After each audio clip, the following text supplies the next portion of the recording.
First book, The Antichrist. Attempt at a critique of Christianity. Let us face ourselves. We are Hyperboreans. We know very well how far off we live. Neither by land nor by sea will you find the way to the Hyperboreans. Pindar already knew this about us. Beyond the north, ice and death, our life, our happiness. We have discovered happiness. We know the way. We have found the exit out of the labyrinth of thousands of years. Who else has found it?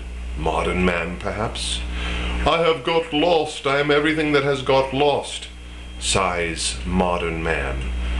This modernity was our sickness. Lazy peace, cowardly compromise, the whole virtuous uncleanliness of the modern yes and no. This tolerance and largeur of the heart which forgives all because it understands all is Scirocco for us. Rather live in the ice than among modern virtues and other south winds. We were intrepid enough. We spared neither ourselves nor others. But for a long time we did not know where to turn with our intrepidity. We became gloomy. We were called fatalists. Our fatum, the abundance, the tension, the damning of strength. We thirsted for lightning and deeds and were most remote from the happiness of the weakling, resignation. In our atmosphere was a thunderstorm. The nature we are became dark, for we saw no way. Formula for our happiness: a yes, a no, a straight line, a goal. Section 2. What is good? Everything that heightens the feeling of power in man, the will to power, power itself. What is bad? Everything that is born of weakness. What is happiness? The feeling that power is growing, that resistance is overcome. Not contentedness, but more power. Not peace, but war. Not virtue, but fitness. Renaissance virtue virtue that is more line free.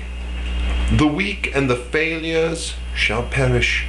First principle of our love of man, and they shall even be given every possible assistance. What is more harmful than any vice? Active pity for all the failures and all the weak. Christianity. Chapter 3. The problem I thus pose is not what shall succeed mankind in the sequence of living beings. Man is an end. But what type of man shall be bred, shall be willed for being higher in value, worthy of life, more certain of a future. Even in the past, this higher type has appeared often, but as a fortunate accident, as an exception, never as something willed. In fact, this has been the type most dreaded, almost the dreadful. And from dread, the opposite type was willed, bred, and attained.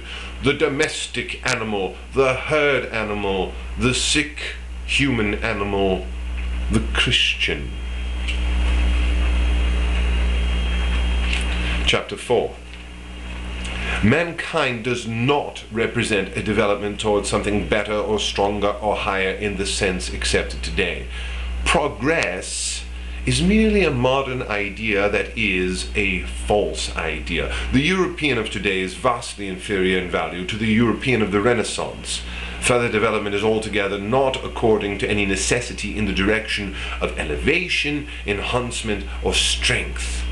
In another sense, success in individual cases is constantly encountered in the most widely different places and cultures. Here we really do find a higher type, which is, in relation to mankind as a whole, a kind of overman.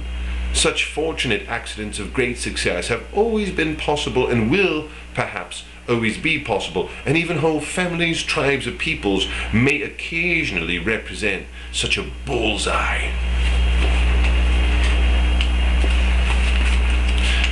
Chapter 5. Christianity should not be beautified and embellished. It has waged deadly war against this higher type of man. It has placed all the basic instincts of this type under the ban. And out of these instincts, it has distilled evil and the evil one. The strong man as the typically reprehensible man, the reprobate. Christianity has sided with all that is weak and base, with all failures. It has made an ideal of whatever contradicts the instinct of the strong life to preserve itself. It has corrupted the reason even of those strongest in spirit by teaching men to consider the supreme values of the spirit as something sinful, as something that leads into error, as temptations. The most pitiful example, the corruption of Pascal, who believed in the corruption of his reason through original sin, when it had in fact been corrupted only by his Christianity. Chapter 6.